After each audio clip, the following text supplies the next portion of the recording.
Thank you so much, Meg. I really appreciate it. Phil, hi. Hi, Kristen. It's Hi, good I'm to see so you happy again. to be here with you today. Same. So excited to have this conversation with you. Um, just so grateful to have someone like you to join us at Thank our you so Pride much. Summit. And I'm really excited to get started. Me too. So yeah, the first thing that I want to get us started with is I was hoping that you could tell us a little bit about your life and your career journey and what really inspired you and got you interested in the world of podcasting. Well, first of all, I want to say thanks to you and PowerToFly for having me here today. I'm thrilled to be here. I cannot wait to talk about this. I love talking about this. Please cut me off if I if I go on too long. It might happen. I Shut it would down. never. Just go right ahead and shut it down. All right, so a little bit about me. So I am a podcast host. As you guys mentioned in my intro, I have been the host of a podcast called Transition to Style for about 3 years now. We're going on our fourth year, and that started in around 2018. I am also the co-host of a podcast called I'm From Driftwood. Both of these podcasts are LGBTQ plus focused podcasts. And I think where it all got started was before any podcasting ever happened, before I knew anything about hosting podcasts or doing podcasts, I was working as a software developer for about 10 years. Some of the firms you guys mentioned, Boston Consulting Group, JP Morgan Chase, things like that. I had been working as a software developer for 10 years, and I was enjoying it. I enjoyed it. And then somewhere around the 9 year mark, I started to realize that I wasn't quite as happy anymore, and I started to realize there was something else I needed to be doing. And I wasn't really sure what that was, right? I was out, person working in corporate America, which was its own set of challenges. It And is. oh yeah, it was really interesting. And I remember, I was also at that time started to realize that my identity, even though I had been out, right, I was an out lesbian, my identity started to shift a little bit. So I started to lean more to dressing more masculine and presenting more masculine, and started to kind of take on more of a gender nonconforming gender identity. And I was still in tech at the time, and I had some friends in tech, and I met some other people who were out in tech. And Out in Tech actually is another organization I've been doing some work with. But one of my friends sort of came to me and said, "Hey, we should do a project." And I was like, "Well, what do you think what kind of project should we do?" We both love clothing. We both love talking about navigating our gender identity. And so we didn't know if it was going to be a blog. We didn't know what it was going to be. Turns out we decided we wanted to make it a podcast. So Transition Style came and you'll hear me talk a lot about this throughout our conversation. It came of something. It was born out of authenticity. It was born out of wanting to have conversations with people who are like us, who were navigating identity and were using clothing to sort of figure out what the identity was. We were using clothing to sort of navigate the identity in a sense. So I mean that's kind of what how it all started. I'm happy to walk you through transition of style more. I know you'll maybe ask me about that later, but Yeah. I knew nothing about podcasting. I was completely do it on my own. I researched. I had no idea if I knew. I had no idea whether or not I'd be a good host or any of that. All of that came from just trying it. Fast forward to now, I am not just a podcast host, I'm also a podcast producer. So it obviously really worked for me.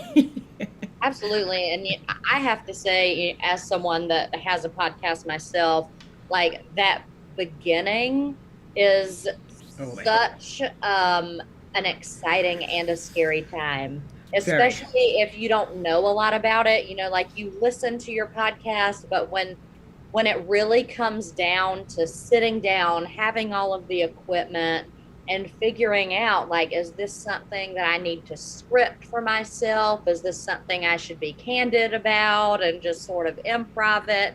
I mean, all of the research that goes into it, it's really exciting and scary. So Yeah. I I completely empathize with where you were at that time and how far you've come with it. Oh, Like, thank you. I mean, that was a lot of learning. There was a lot of learning, and I didn't know what I was doing at all to start off. And now, I think that's kind of why I've taken this on, because I love helping people navigate that and helping people figure that out. Because podcasting is an incredible medium. There's so much that can be done with it. Absolutely. I completely agree. So the next thing I wanted to mention is that in 2020, you were part of a Medium article and you wrote with a quote from Lakshmi Rengajran. Hmm. Connection is the need to be seen, heard, and appreciated. And I'm interested to hear a little bit more about how do you see that concept relating to podcasting? And full disclosure, this is my favorite question in our whole interview. It's Has so my much it's to do with why we started our podcast. Oh, I So so get it. I so get it. Well, to be honest with you, I I I picked that quote because I don't think podcasting is about anything else, to be honest with you. I think that is the crux of what a podcast is about. So one of the things, I love Oprah. Like everyone loves Oprah, right? Like who doesn't love Oprah, right? But one of the things that I love about Oprah is I remember her having this talk saying that she interviewed all of these really high profile people, Beyonce, the royal people, the royals, Meghan, Harry, everyone. And she said that regardless of who it was she was interviewing, they all seemed to want to know the same thing. Did you hear me? Did what I say mattered? Do you see me? Right?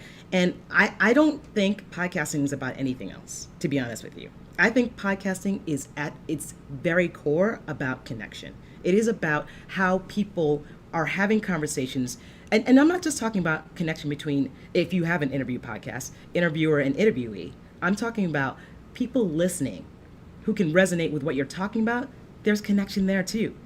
So if you're thinking of starting a podcast, please make it about something that you're interested in, something you care about, something you want to talk about. You don't have to be the expert on it, but you have to want to be able to have conversations about it, but real conversations, because that's why people listen.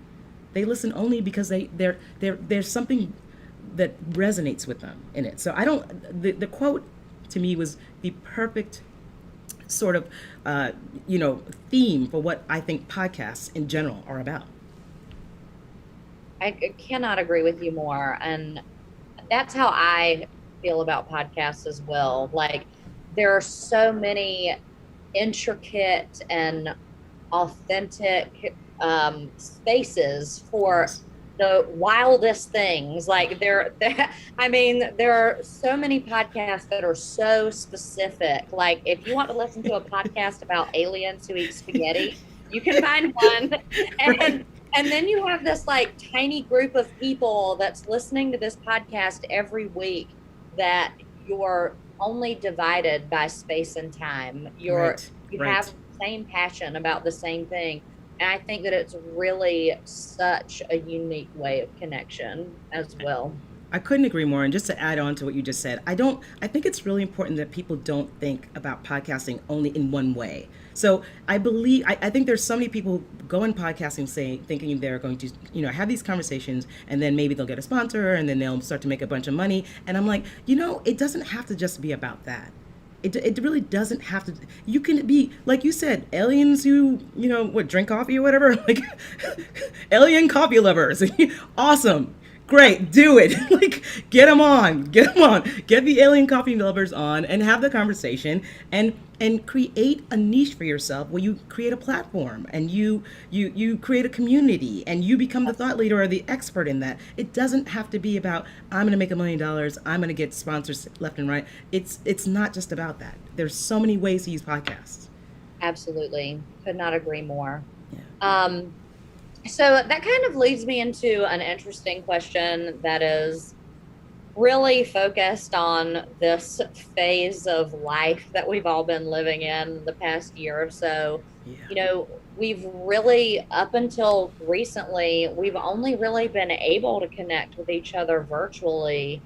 And what do you think is next? And how do you think that podcasting can help the world move into this post-pandemic phase? That's interesting. Well, that's a good question. I'm not sure how podcasting can help, I think what I want to say first and foremost about that is I think that when society shut down and we didn't have access to people in the way we had before, our loved ones, our friends, our family, I think a lot of people went inward I mean, I know for myself, I went inward. I can't really speak for everyone else, right? So I know for myself, I went inward, and I really got very reflective and really started to understand what is it that I want my life to be, and what do I want it to be. I mean, without access to all of the distractions that we used to have, right? You kind of get a little quieter. You kind of get a little, you kind of sit in a little stillness, You and have to you have sit to. in Yes, you do. Yes, which is not, which I get people are fighting like hell. I get it, but you have to sit in it. And I think it made me think about once society opened back up, once the pandemic wasn't what it was, I wanted to be more intentional about my life. So I wanted to be more intentional about the meetings and the rendezvous I had with friends and families, and I want to be present for those. I'm not sure how podcasting actually helps with that, but I will say I will say the same thing about podcasting, whether it's about the pandemic or anything. Make sure you're having authentic conversations that where you are really connecting with somebody. That when you're talking with them, when I'm holding an interview with somebody, it is literally just me and that person. We're the only two people in the world. There is nothing else going on. I want to hold space for those conversations. I want to hold space for their thoughts and their feelings, and I feel like that same sort of role is also the role I hold as a producer. So I'm not really sure how podcasting helps with that, but I would say please be intentional if you're starting a podcast. Please be intentional if you're going back out into society and meeting up with friends. Be intentional about your life, because it's you owe that to your life. Honor your life by being intentional. Absolutely. That was one thing that I really took away from quarantine and the pandemic as well, is that we get so wrapped up in everyday life that it's really easy to have conversations just going through the motions. 100%. And 100%. I th- I I really have tried to make a conscious effort in every conversation that I have with everyone now to not break eye contact, Yes. to really try and Yes. hear what they are saying, to not try and relate to everything, which clearly I still struggle with, but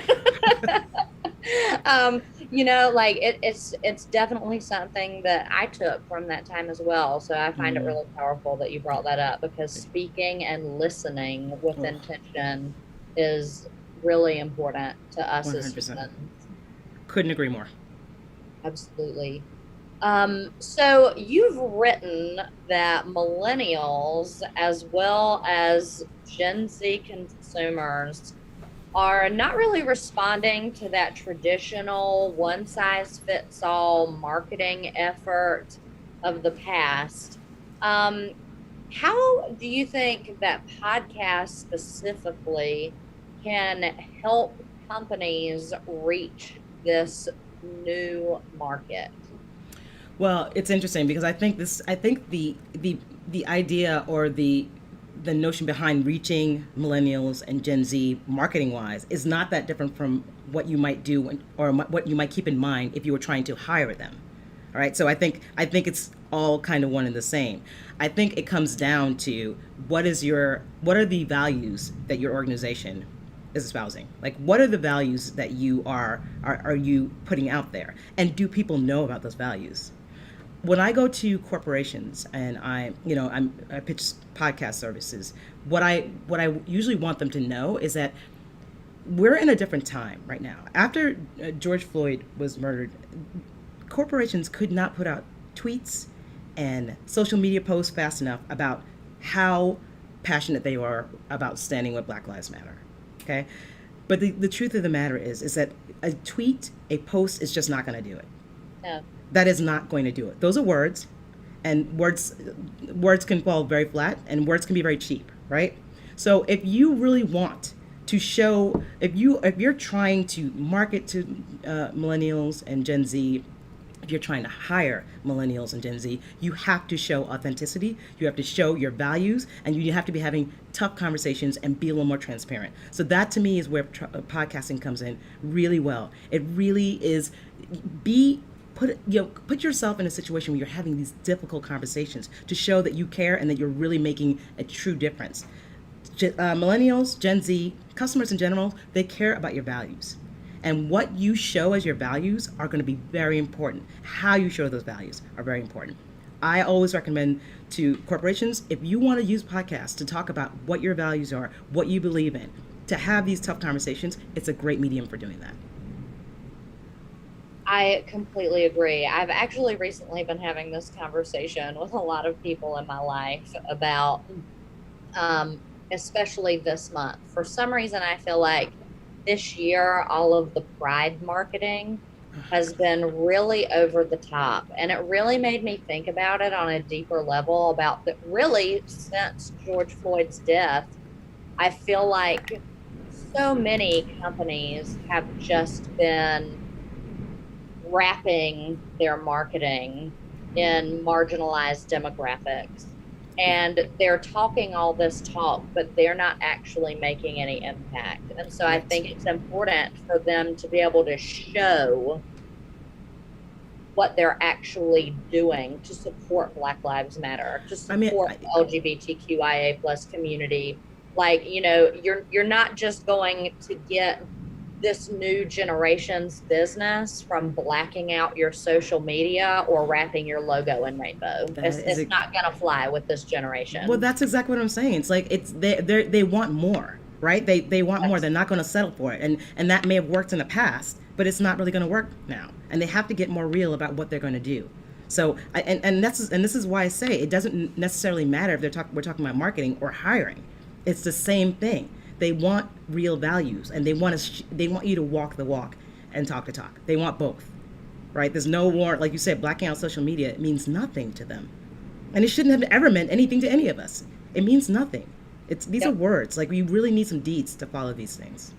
absolutely. Absolutely. You really hit the nail on the head with that. I have to say, I have talked about this until I was blue in the face for the past few weeks. So I'm so glad that I really feel seen and validated right now. I hear you. I see you. What you're saying right now, it really, really matters to me. So I get it. Thank you. Um, so I wanted to give you some space to really talk about what you do because it's what you do best. And I wanted to see if you could give any tips to anyone who's listening right now who'd like to start their own podcast and create that kind of community. Hmm. Can you give any tips on how to start that podcast and things to look out for, things to make sure of, and even share some of the most common mistakes that you see newbies make?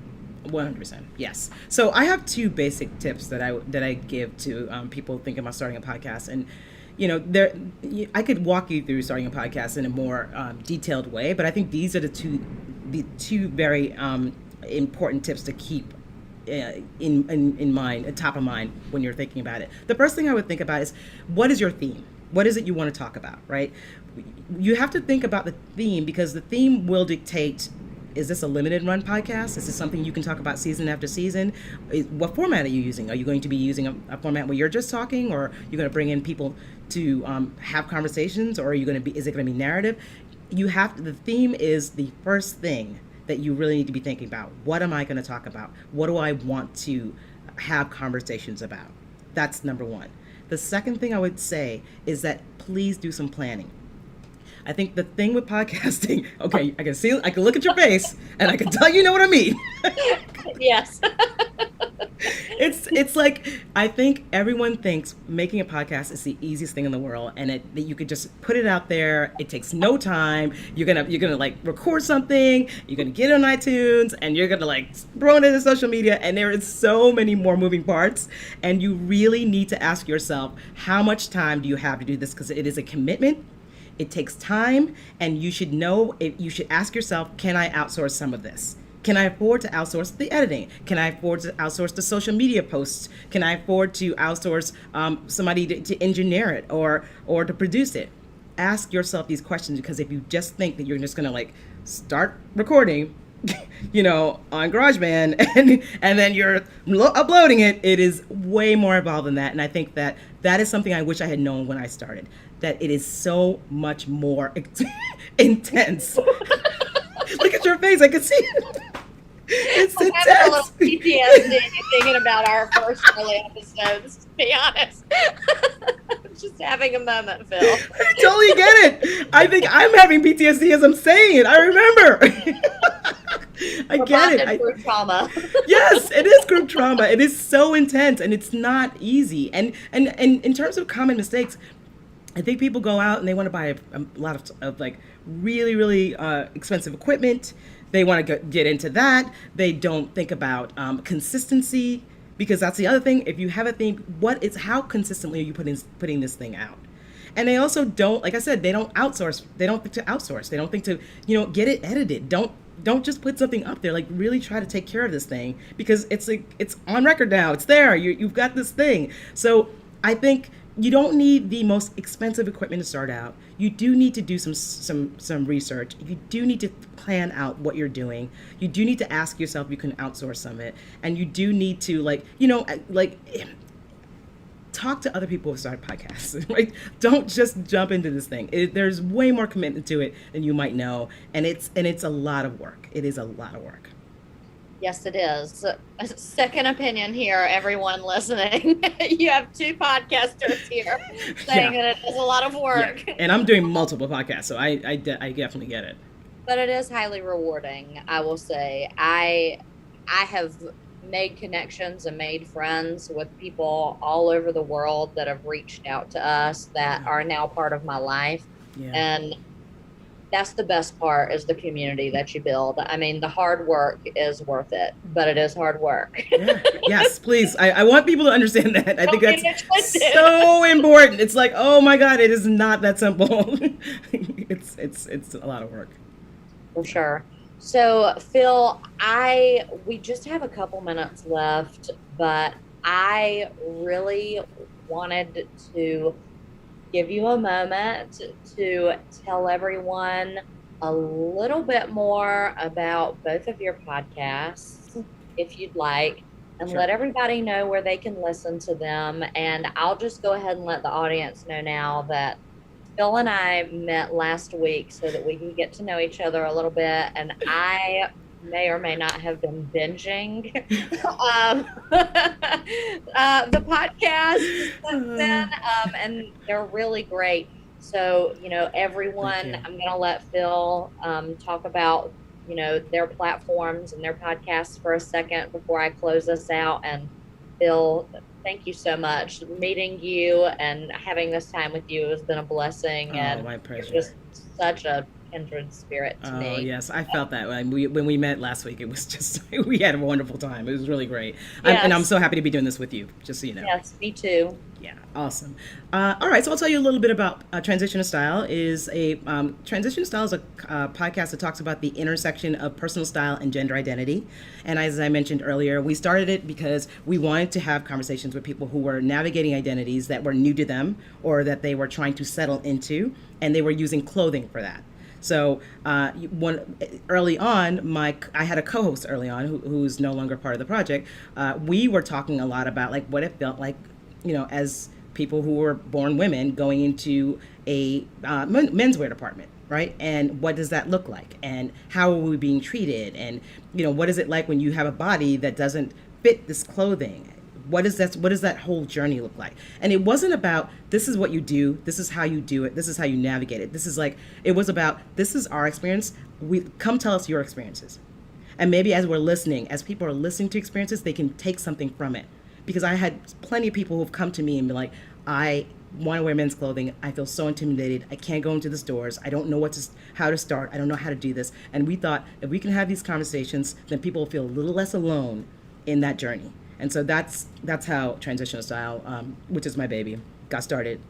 The second podcast I do is called I'm From Driftwood, and I'm From Driftwood it's an LGBTQ story archive, and they've been around for about 11 years, and they've been doing mostly video stories, but about a couple years ago, it's been a couple years now, I got asked to do a podcast version of that with my co-host Alex Berg, the fabulous Alex Berg. If you guys don't know, Alex is a queer journalist, amazing, and we do stories about all aspects of LGBTQ plus life. So it could be about adoption, it could be about bullying, it could be about drug addiction, it could be about coming out, and it's a fantastic podcast. I love it. You can find them both on all of the platforms, iTunes and Spotify and all of the places.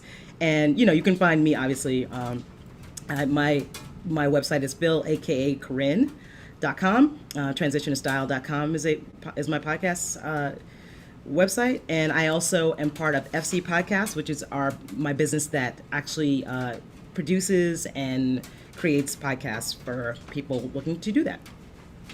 Awesome. Phil, again, thank you so much for being here with us today. Your presence means everything, and I won the lottery being matched up with you to do this talk. Too kind, Kristen. I can't wait until the next time we can chat, but thank you so much. And thank you, everyone, for tuning in and listening to us. And happy Pride! Huge round of applause to you both. That was a wonderful discussion. Thank you.